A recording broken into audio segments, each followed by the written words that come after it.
সব থেকে বড় মুরগি রান্না আপনারা দিলাম ভাই। আর কি কিছু খাবেন? ঠান্ডা মান্ডা কিছু দিব? না না, এসবের প্রয়োজন নেই, লাগলে আমি বলবো। যাও।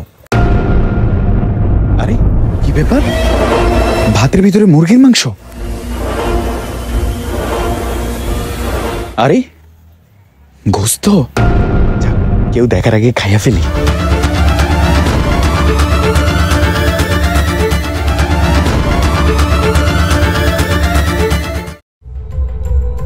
এই এ ভাই, এদিকে আসো, এদিকে আসো। জি ভাই বলেন, আর কিছু লাগবে নাকি? একটু ঝোল নিয়ে আসো। ঠিক আছে ভাই, নিয়ে আসতেছি। শুধু যাওয়ার সময় আমার দিকে একটু খেয়াল রাখেন। আরে তুমি কোনো চিন্তা করিও না, আমি আছি না। মেসি একটা ভালো আছে। এই লোকের বিল হয়েছে কত? 270 টাকা। 170 টাকা? ও সরি ভাই, 170 টাকা বিল হয়েছে। 170 টাকা দেন। কি রে, বিল তো এত কম হওয়ার কথা না? এই নেন ভাই।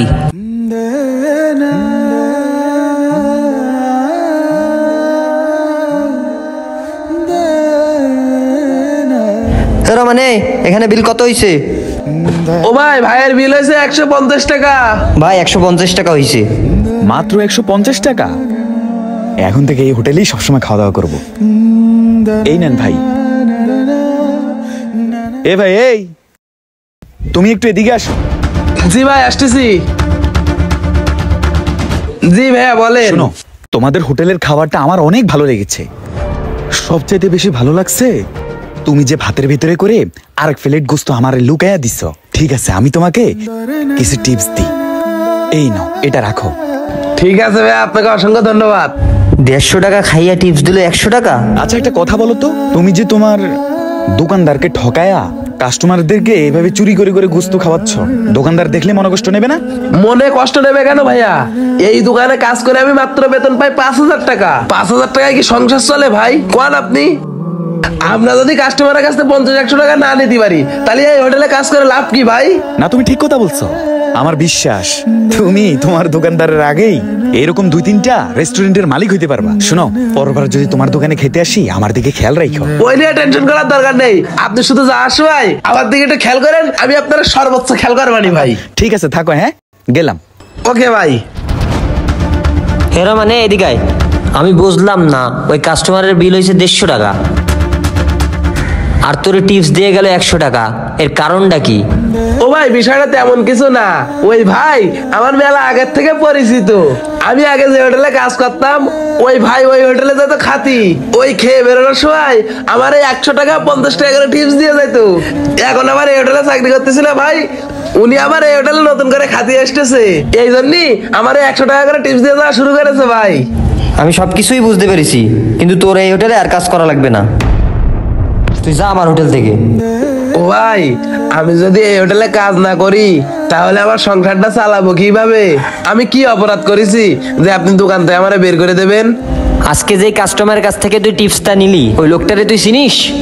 ও ভাই, সত্যি কথা বলতে কি ওইভাবে তো আমি আর চিনি নে। খেয়ে যাওয়ার সময় আমার টিপস দিয়ে গেল। আর ওই লোকটা কিরা? ওই লোকটা যে কেডা শোন তাইলে।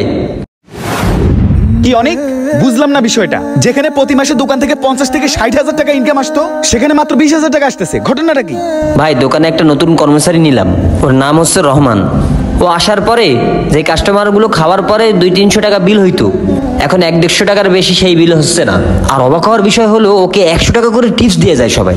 কি করব বিষয়টা তো বুঝতেছি না, মাথায় কিছু কাজ করতেছি না। আপনি একদিন দোকানে আসেন তো। এই পাগল, আমি যদি এই বেশে দোকানে যাই তাহলে তো ও বুঝেই ফেলবে। তার চেয়ে ভালো এক কাজ করি, আমি কাস্টমার সেজে দোকানে যাব, তাহলেই ওর আসল রূপটা আমি ধরতে পারবো। ঠিক আছে ভাই, তাহলে আপনি একদিন সুযোগ করে কাস্টমার সাথে দোকানে আসেন। না না, আমি যদি আরো সময় নেই তাহলে আমার ব্যবসা গোল্লায় যাবে। আমি আজকেই যাব, তুই যা যা। আচ্ছা ঠিক আছে। হায় হায়, এই পোলারে যদি আমি দোকানে রাখি তাহলে তো আমাকে ভিক্ষা করে খাইতে হইব। সবকিছুই তো শুনলি, আর তুই এই ব্যবসা কবে থেকে শুরু করছিস? তুই যদি এইভাবে আর আমার দোকান 2 মাস চালাইস, তাহলে তো আমার দোকানের পুঁজিপাটটা কিছুই থাকবে না। তুই সসম্মানে আমার দোকান ছেড়ে চলে যা, আমার যেন তোরে পুলিশের হাতে তুলে দেওয়া না লাগে। ও ভাই, আমার ভুল হয়ে গেছে, আমারে আর একটা বার সুযোগ দেন। আমি এবার থেকে ঠিকঠাক ভাবে কাজ করব। আর আজকে কাস্টমারদের সাথে যা করছি এইরকম কাজ আর জীবনে করবো না। আপনি যদি এখন আমার দোকান থেকে বের করে দেন তাহলে আমার বউ বাচ্চা নিয়ে আমি কি খাবো? প্লিজ ভাই আমার দোকান থেকে বের করেন না। না না, তোরে আর এরকম সুযোগ দেওয়া যাবে না। তোরে যদি সুযোগ দিই পরবর্তীতে তুই এই কাজটা আবার করবি, তাই তোর কোনো সুযোগ নেই। বেরো আমার দোকান থেকে, বেরো। ও ভাই আল্লাহর কসম আপনার পায়ে দোকান ধরি ভাই, আমার বের করেন না। তোর কোনো সুযোগ নেই, যা ভাগ। মানুষ দিনরাত পরিশ্রম করে মাথার ঘাম পায়ে ফেলে একটা প্রতিষ্ঠান তৈরি করে, ইনভেস্ট করে লক্ষ লক্ষ টাকা, কিন্তু যাদেরকে দিয়ে এই ব্যবসা পরিচালিত হয় তারা যদি নিজের স্বার্থের জন্য প্রতিনিয়ত মালিককে ঠকাতে থাকে তাহলে তো দুদিন পরে মালিকেরা পথে পথে ভিক্ষা করবে। কিন্তু আপনি ভুলে যাবেন না যে 2 টাকার কর্মচারী হয়ে চাকরি হারিয়ে আপনি পার পেয়ে যাবেন। না না, আপনাকেও কিন্তু এটার হিসাব পাই পাই করে দিতে হবে, শুধু সময়ের অপেক্ষা।